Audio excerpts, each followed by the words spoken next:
Good morning, ladies and gentlemen. This is Cultural Relations Theory Group, made up of David, Corazon, Doreen, Doris, and Samuel. This morning we have a single task to present on cognitive behavioral therapy. And cognitive behavioral therapy is a psychosocial intervention that aims to reduce symptoms of various mental conditions, primarily depression and anxiety disorder. This theory was propounded by Aaron T. Beck. Now, Aaron T. Beck propounded this theory, and cognitive behavioral therapy is an umbrella term that also comprises of relational emotive behavioral therapy, which is also propounded by Albert Ellis. Again, we have cognitive therapy, that is CT, that was originally propounded by Aaron Beck. And then we have cognitive behavioral modification, that is also propounded by Donald Mitchenbaum. Now let's go to the main propounder of the theory, that is Aaron Beck. Aaron T. Beck was globally recognized as the father of cognitive behavior therapy and one of the world's leading researchers in psychopathology. Now, Aaron Beck was born on the 18th July 1921 in a land called Rhode Island. He graduated from Brown University in the year 1942 and Yale Medical School in 1946 at the University of Pennsylvania. And that is Aaron Beck in the slide for you. Again, this Aaron Beck was an emeritus professor of psychiatry at the University of Pennsylvania and served as the president emeritus at Beck Institute. He was one of the most influential psychotherapists of all time. Again, after his training as a psychoanalyst, he became interested in the psychoanalytic contrast of depression, and eventually he developed cognitive therapy, which is now known as cognitive behavior therapy. Now let's look at relational emotive behavior. You remember in my introduction I spoke about this theory, and then we said that it was propounded by Albert Ellis in the 1950s, and then he propounded the theory that eventually was developed, and that is Albert Ellis in the picture. Relation emotive theory therapy is a type of cognitive therapy that was first introduced by Albert Ellis, and they focus on resolving emotional and behavior problems. And their main goal, or the main goal of this therapy, is to change the irrational beliefs of an individual. And then they work mostly on the negative habitual response of an individual, where people believe or think that nothing good actually can come out of them, or all that they think is the opposite to the reality. Again, they also help to an individual or a person to identify the irrational belief. For example, someone who thinks that it is not possible for him to achieve something. When REBT personnel or counselor comes in, or a therapist of that theory comes in, he helps the individual to believe in himself by saying that I must be perfect. So at the end of it, they are able to persuade the individual's challenge for him to believe that it is possible, and then he is able to do what initially he thought he or she could not do. So going forward, we want to now look at cognitive behavioral therapy that will be continued by Cora. Okay, so let's continue with Beck's cognitive therapy. Beck developed an empirical-based research therapy for the treatment of psychological disorders like depression, anxiety, and many more. Beck's idea is based on how we think, how we feel, and how we act or behave. So according to Beck, our thoughts, our emotions, and behavior are interrelated. That is, at any point in time, whatever a person is thinking affects his or her emotions and behavior. Therefore, negative and unrealistic thoughts can cause us distress and result in problems. So when a person suffers with psychological distress, the way in which they interpret situations becomes skewed, which in turn has a negative impact on their actions. Beck identified 3 mechanisms in the cognitive trait responsible for maladaptive behavior. So he explained that these maladaptive behaviors are caused by cognitive trait. What then is cognitive trait? Cognitive trait is how a person views himself, others, and the world, and then the helplessness or hopelessness in the future. So that is when somebody is occupied with negative assumptions. The person feels that those around him or her are also thinking in the same direction, negatively of them, and then therefore they become insensitive or insecure in the future, what is ahead of them, which causes maladaptive behaviors. So these components interact. They interfere with normal thought processing, leading to impairments in perception, memory, and problem solving, with the person becoming obsessed with negativity. That is, whatever the person thinks is geared toward negativity. Now let's look at self-schemers. So self-schemers possess a set of beliefs and expectations about themselves.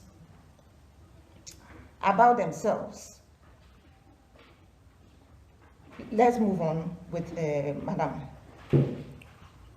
Beck claimed that negative schemas may be acquired in childhood.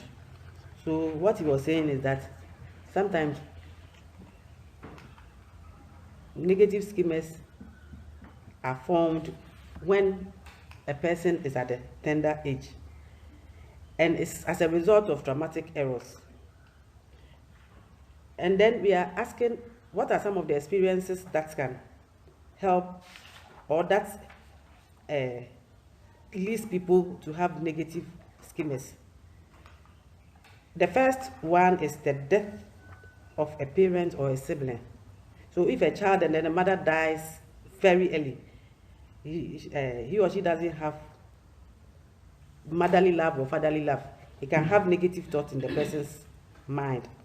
And then when we have parental rejection, your mother is alive, your father is alive, but they don't allow you getting closer to them. Or when the people are always criticizing you. Sometimes overprotection can also come about, and then neglect or abuse. And then when you are as children go to school, and then one of them is singled out and is always being bullied by the peer, it forms negative schemas in such children. And so we are saying that people with negative self-schemas become prone to thinking errors. They always make illogical thinkings. And then they tend to focus selectively on certain aspects of a situation while ignoring equally relevant information. Now let's move on to cognitive distortion. What is cognitive distortion?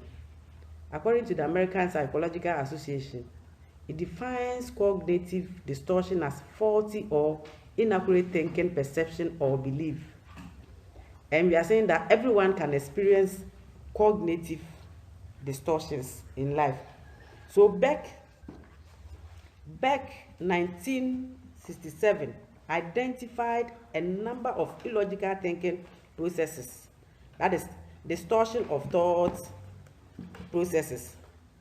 And we are saying that these illogical thought patterns are self-defeating and can cause great anxiety or depression for the individual. So let's look at arbitrary interferences. We are looking at selective abstractions. So when we talk of arbitrary interferences, we are saying that when we draw conclusion on the basis of sufficient or irrelevant evidence, for example, thinking you are worthless because an open-air concert you were going to see has been rained off. So you think that you are worthless. And then we go to selective abstraction. What is selective abstraction? That is focusing on a single aspect of a situation and ignoring others. Let's look at the example. When you feel responsible for your team losing the football match, even though you are just one of the players. So let's assume that Black Stars is playing, 11 members in the team, and then they lose a match. As a mother, cannot say that I caused the defeat of the team. Why? Because there are 11 members and all the responsibilities must be shared among the players equally. Auntie Doris, please let's continue. Yes, so we continue with the cognitive distortions. The next point is magnification. Magnification is exaggerating the importance of undesirable events. For example, you have a dent in your car, and then you conclude by saying that you are a poor driver just because of that dent you have identified on your car. Then minimization. Minimization is underplaying the significance of an event. For instance, if you get praised by your teachers for an excellent term's work, and you see this as trivial, then we said you have minimized the importance of that praise, and that is minimization. The next point is overgeneralization, and that is drawing broad negative conclusions on the basis of a single significant event. For instance, you get a D in a particular class subject, and then you see yourself as stupid across board all the other subjects, it means you have overgeneralized your performance of getting a D in one subject across board. Now let's move on to the goals of cognitive behavioral therapy. The cognitive behavioral therapy aims to help people become aware of when they make negative interpretations, which reinforce the distorted thinking. Cognitive therapy helps people to develop alternative ways of thinking and behaving, which aims to reduce their psychological distress. Now we move on to the stages in cognitive behavioral treatments. Under stages, we have assessment stage, cognitive stage, behavioral stage, and learning stage. Now let's look at what goes into each of these stages. In assessment stage, the therapist and the clients get to know each other. The therapist usually forms a treatment plan and often has some idea about how long the treatment might take. Then under cognitive stage.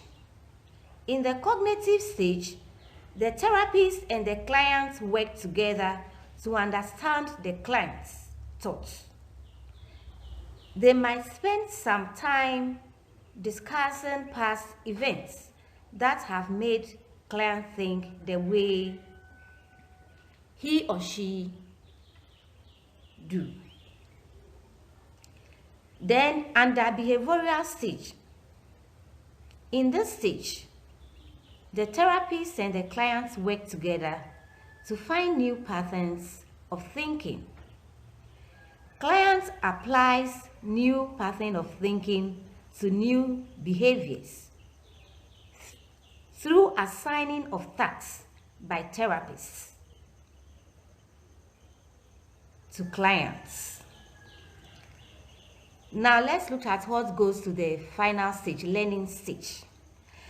Under the learning stage, therapists work together with the client to make sure that the changes are permanent. Clients learn how to use the principles of cognitive behavioral therapy for him or herself in future, so that he or she can cope with future events without needing any more therapy. Now we will move on to the roles of the counselor under cognitive behavioral therapy, and someone will come in for that.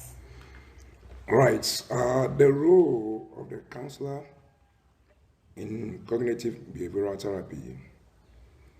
The role is to help the client identify his or her thoughts and behaviors, especially in regarding relationships, surrounding, and lives. It also helps clients to influence his or her thoughts and behaviors for better lives.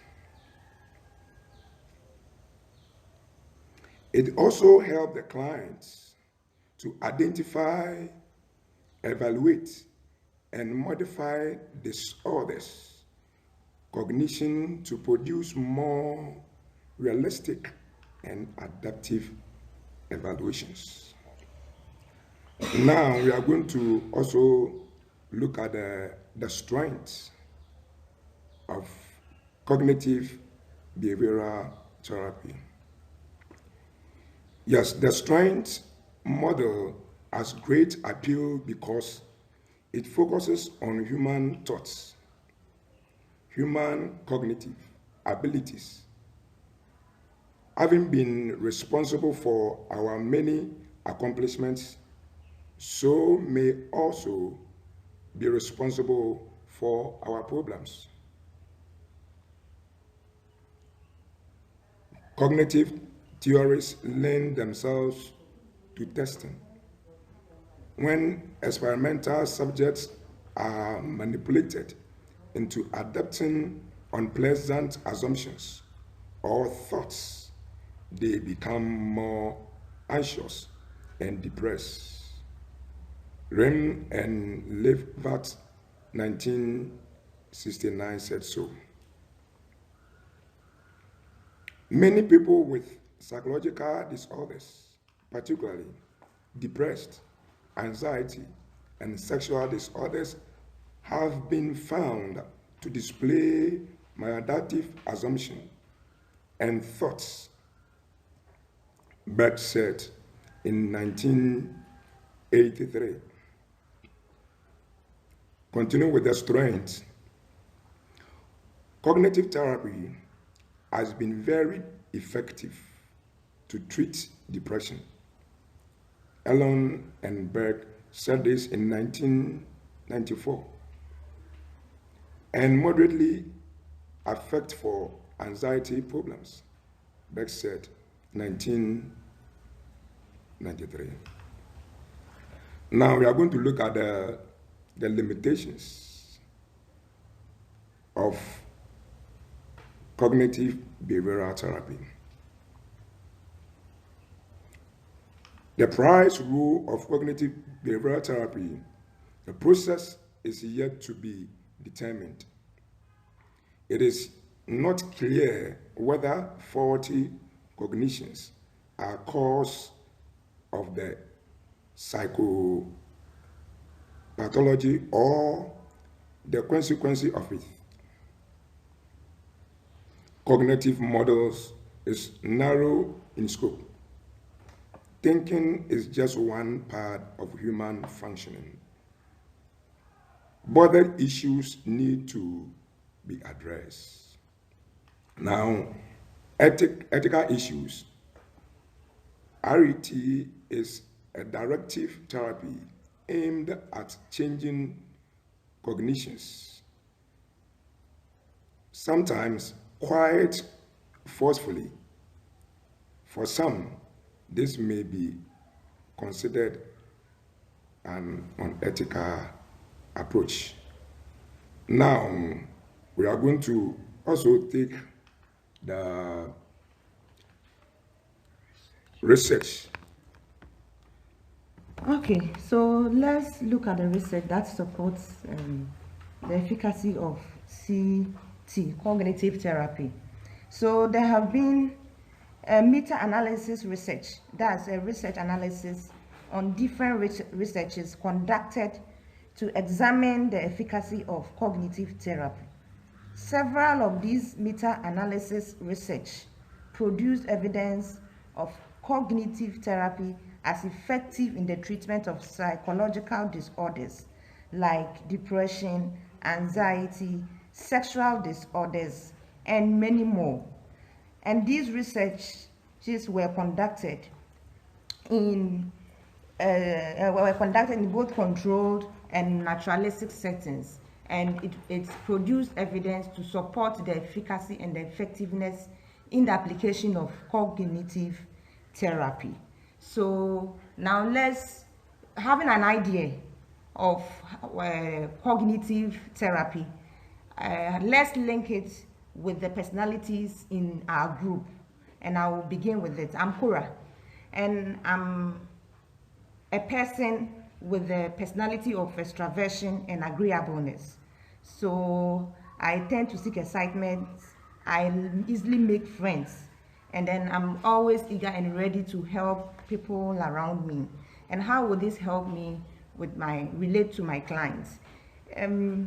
Me having the strength of making friends easily will help me establish good therapeutic relationship with my clients, and this will go a long way to help my clients to be open and then come out with whatever is bothering them. And now relating it with the personality of my group or my members, I'm able to bond with them and then work effectively with them without having problems or issues with one another. Yeah. All right, moving on. I'm David, linking or trying to connect my personality trait to the theory discussed this morning. I scored high in agreeableness and then conscientiousness.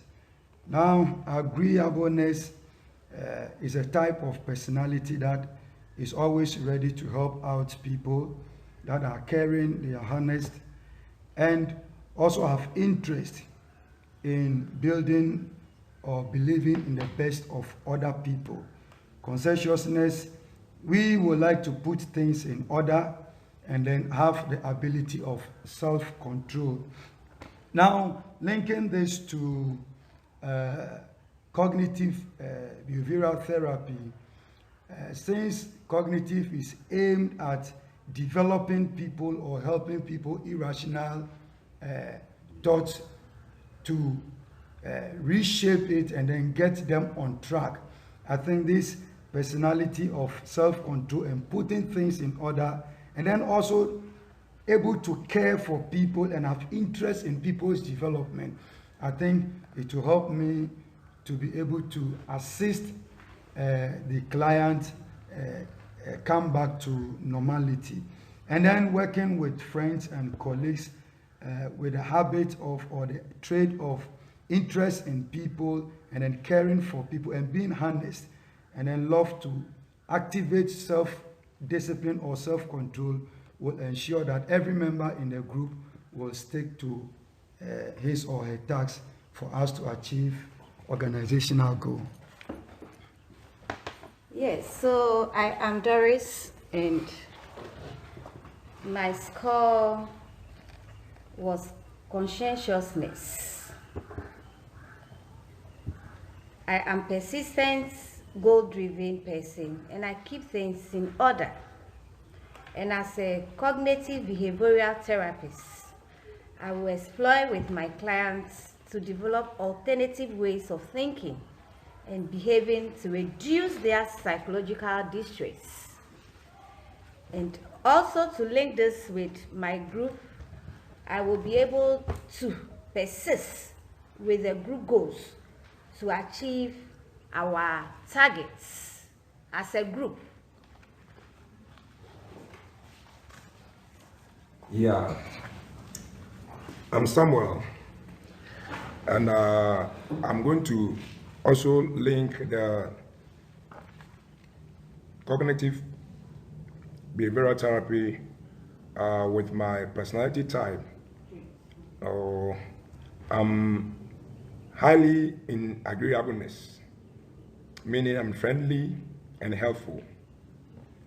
By willing to put aside my interests for other people, I'll be able to communicate and also have good relationship with my clients. Being a cognitive behavioral therapist, I'll be able to have a good rapport with my client to help them in any form of situation. And being in a group, I also make sure to work hard to make sure the group works or group activities has been done properly. Thank you. My name is Doreen, and I scored high in conscientiousness when it comes to the personality trait.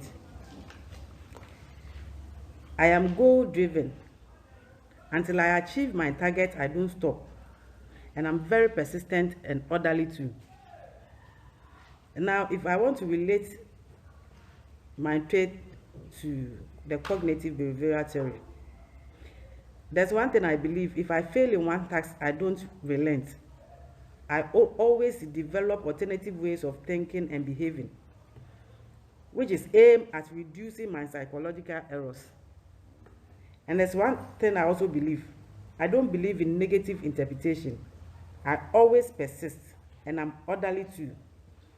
And this will help me connect very well with my clients anytime they are with me. And when it comes to my group members, I always make sure that we persist and we don't give up easily in the group. Now,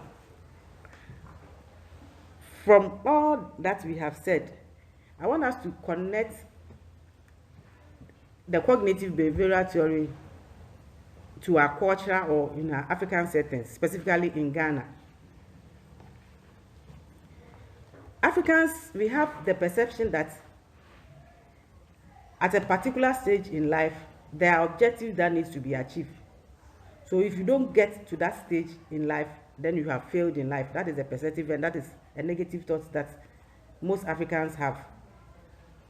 Example, let's look at a woman who has attained the marital age and is not married. People may think that the person is ill-mannered or is scarce, or they will give one reason or the other just to make the person feel bad. And if sometimes care is not taken and the person herself gets to that age and is not married, then she feels that she's cast out in life. But that might not be the reason. So what then do we do? It is very pertinent that as therapists, anytime we come into contact with such thoughts, we are able to help them realize that that is not how it is. It is a negative perception. And then we help them to find alternative ways in life to help them come out of that situation. Thank you, and God bless us all. All right, thank you, Doc. That ends our presentation. Thank you, Doc. Thank you, colleagues. Bye-bye. Have a good time. Bye-bye.